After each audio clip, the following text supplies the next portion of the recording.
Hello, this is Timmy Black, and welcome once again to another episode of The Lives of Contemporary Artists. The other day,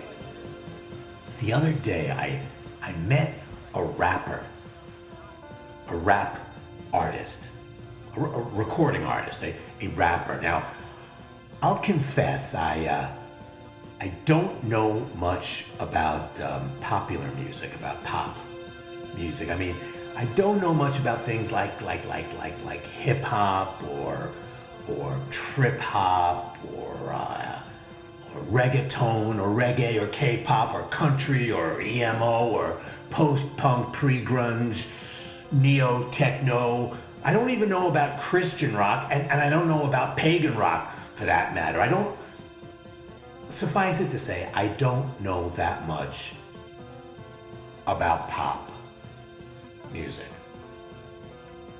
Now, that's not to say I wouldn't like pop music if I heard it, but since I don't go to a gym and I don't own a television set and I don't go to the shopping malls and ever since the antenna of my 93 two-door yellow ochre Jeep Cherokee was broken off by some crackheads about 20 years ago when I was living in Venice, I can't even get radio reception in my car. So really, I actually have no way of keeping up with the latest musical trends. And you know, let me tell you that when you reach that point in life, that point in life where all you want to do is just sit back and relax and listen to some, I don't know, Archie Shepp or Wadada Leo Smith or Charles Aznavour, then, well, in the words of Albert Camus, well, nothing is left but to grow older. But anyway, let me tell you about the rapper because I met her at the most unlikely place. You see, as many of my listeners know, I have offspring.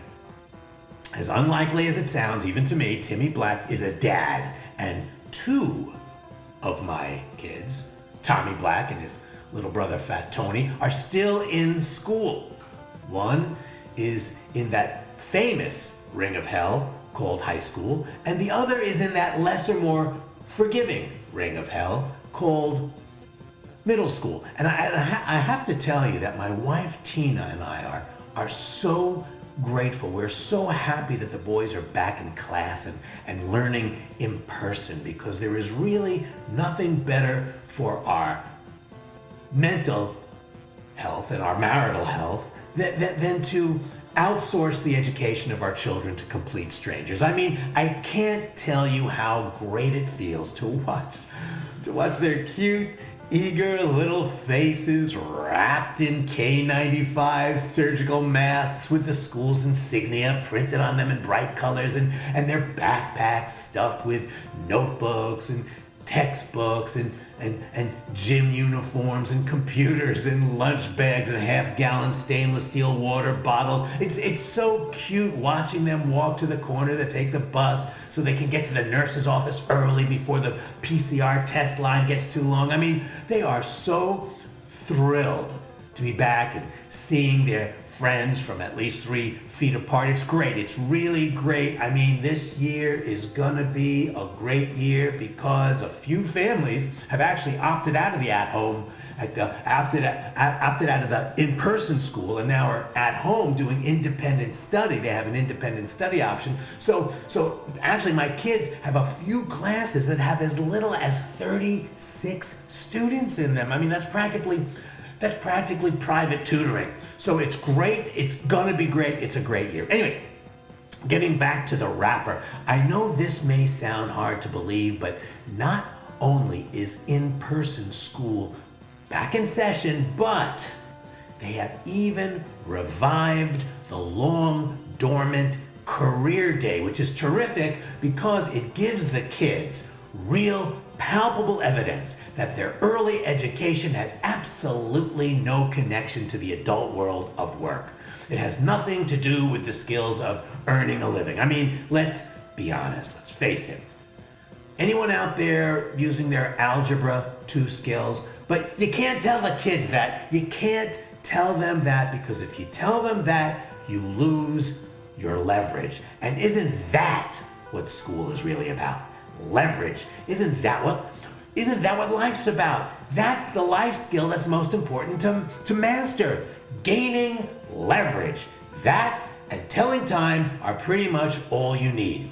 Get a couple of degrees and boom, you're an adult and you can go out and buy a house in rural Minnesota. Anyway, Career Day, in case you don't know, is the day that parents can volunteer to come to school and visit a few classes and talk about their professions.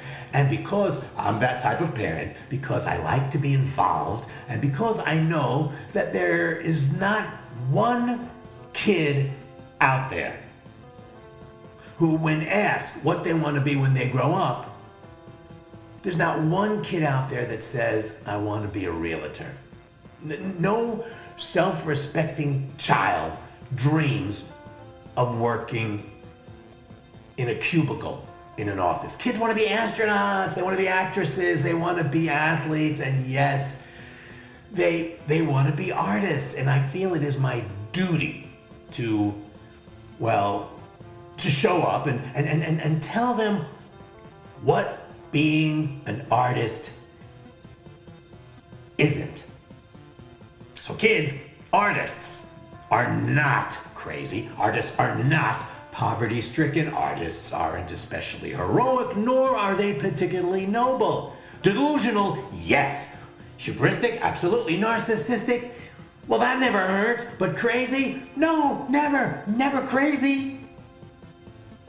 Well, almost never crazy. Anyway, I always volunteer to share my experience with these impressionable children, and I also like to meet their teachers in their unguarded moments, when they're not talking in that ingratiating, sing-song, nice guy voice, or that no nonsense, don't mess with me, I was in the military voice. I like to meet them in the teacher's lounge.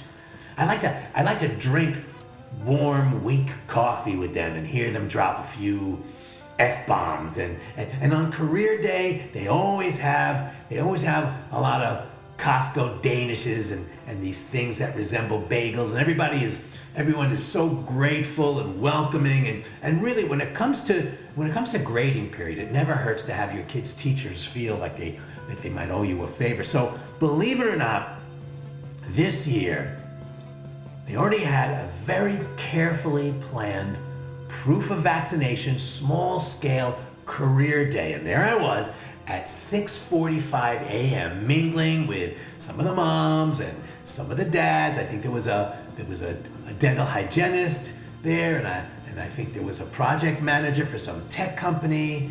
I think she told me she works for a company that makes small surveillance cameras, or maybe that was somebody else. Anyway, there was a woman that said her company develops smart shower heads that can take your blood pressure, and I thought that was pretty cool. And there were a few cops, and there was some guy who was a writer for a reality show. It was a real cross section, and the teachers were there smiling brightly behind their K95s, and I can't tell you how hard it was hanging around the Costco bagel green room on Career Day, trying to explain to the parents of your child's classmates that I'm there as a postmodern, transdisciplinary, conceptual artist that has never managed to make a dime until one day I hit the jackpot on some stupid podcast. I mean, there I am in my wrinkled, slightly soiled trousers and my bright red Chuck Taylors, and I need to shave, and I'm sure I have bad breath, but I don't care because I'm mumbling underneath my Doctors Without Borders virtue signaling face mask that I wore especially for the occasion. And I guess I make some sort of impression because that's when I met the rapper. I mean, we immediately hit it off, no doubt, recognizing in each other as the only two oddballs in the room where the word career was entirely misplaced and frankly somewhat insulting. Her name Her name is, and maybe you know it, it's her stage name. She performs under this name. Get this, her name is The Scab. I love it. I never heard of her, but I looked her up and she's great. She's really great. I mean, she has this one song where she manages to rhyme lugubrious with salubrious. And if that is not genius, I don't know what is. And honestly, I don't know if the kids got anything out of Career Day, but I certainly did. I learned a lot. I learned that my understanding of contemporary art was much too narrow. That contemporary art includes a whole range of expressive tools, not least of which is rap, and especially the performative aspect of rap. And I'm embarrassed because I should have known this. I should have been open to this, and I should have been more up to date about this. So I went out and I had my antenna fixed, and I also got a subscription to satellite radio, and I no longer send my kids to school on the bus. Now I drag my ass out of bed before dawn so I can drive them, so I can listen to the radio and listen to more rap and more K-pop and all sorts of stuff. And I have to keep up because I'm Timmy Black. And I have a lot to learn still about the lives of contemporary artists.